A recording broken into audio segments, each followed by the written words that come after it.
ఉండేది అది. ఏ ఊరు వెళ్ళినా ఏ పట్టణం వెళ్ళినా ఫస్ట్ మనం అడిగేది నీ ఇల్లు ఎక్కడన్నా అని అడుగుతాం. ఆ పేదవాడు ధైర్యంగా అదిగో అన్నా నా ఇల్లు చూపించాలి, చూపించే విధంగా ఆత్మ గౌరవానికి చిహ్నంగా ఉండే విధంగా ఈ ప్రభుత్వం మొదటి విడత ఇచ్చాం. రేపు ఏప్రిల్ నెలలో 2వ విడత ఇస్తున్నాం, 3వ విడత ఇస్తున్నాం, 4వ విడత ఇస్తున్నాం. ఇప్పుడు ఎక్కువగా గ్రామీణ ప్రాంతాల్లో ఈ ఇందిరమ్మ ఇల్లు నిర్మాణం ఎక్కువ జరుగుతున్నాయి. పట్టణ ప్రాంతాల్లో ఇళ్ల స్థలాలు లేని కారణంగా ఆ నిరుపేదలకి ఈ ప్రభుత్వం గౌరవ ముఖ్యమంత్రి గారి సూచనలతో ఇప్పటికే ఒక ప్రణాళిక తయారు చేశాం.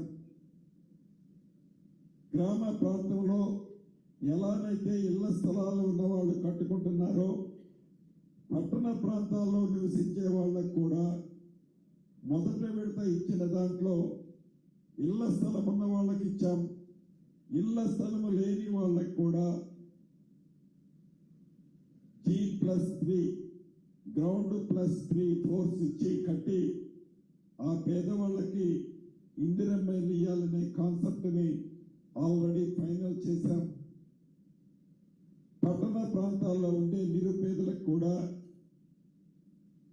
పేదవాడి కష్టం తెలిసిన ఈ ప్రభుత్వం అక్కడ కూడా ఇందిరమ్మ ఇల్లు 100% ఇస్తాం. అంతేకాదు వారు గొప్పలు చెప్పిన 2 BHK గురించి కూడా ఎప్పుడు ఎన్నికలు వచ్చినా ఆనాటి ముఖ్యమంత్రి గారు ఆ తర్వాత చెప్తుండేవారు, టీవీలలో పేపర్లలో ఫ్రంట్ పేజీల్లో ఎంచుకునేవాళ్ళు. ఈ ఎన్నికలు అవడంతోనే ఇటువంటి బొమ్మన్న ఇల్లు మీకు కట్టిపిస్తానని బొమ్మనైతే చూపించారు కానీ చివరికి చెక్క బొమ్మ లాంటి ఇల్లును కూడా ఆ పేదవాడికి అందించలే. వారు ఏవైతే అసంపూర్తిగా రాష్ట్ర వ్యాప్తంగా సుమారు 62-63 వేల ఇళ్లు మండిగోడలతో వివిధ ప్రాంతాల్లో ముఖ్యంగా పట్టణ ప్రాంతాల్లో దర్శనమిస్తున్నాయి.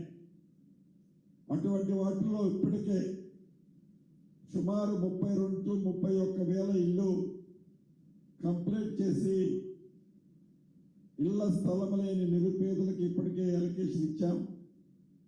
మిగిలిన వాటిని కూడా ఈ ఎలక్షన్ కోడ్ అయిపోయిన తర్వాత రాష్ట్ర వ్యాప్తంగా పట్టణ ప్రాంతాల్లో ఉన్న అసంపూర్తిగా ఆనాటి ప్రభుత్వం నిర్మించిన 2 BHKలు కంప్లీట్ చేసి నిరుపేదలకి చిత్తశుద్ధితో ఈ ప్రభుత్వం ఆ నిరుపేదలకు కూడా ఇవ్వటం జరుగుతుంది.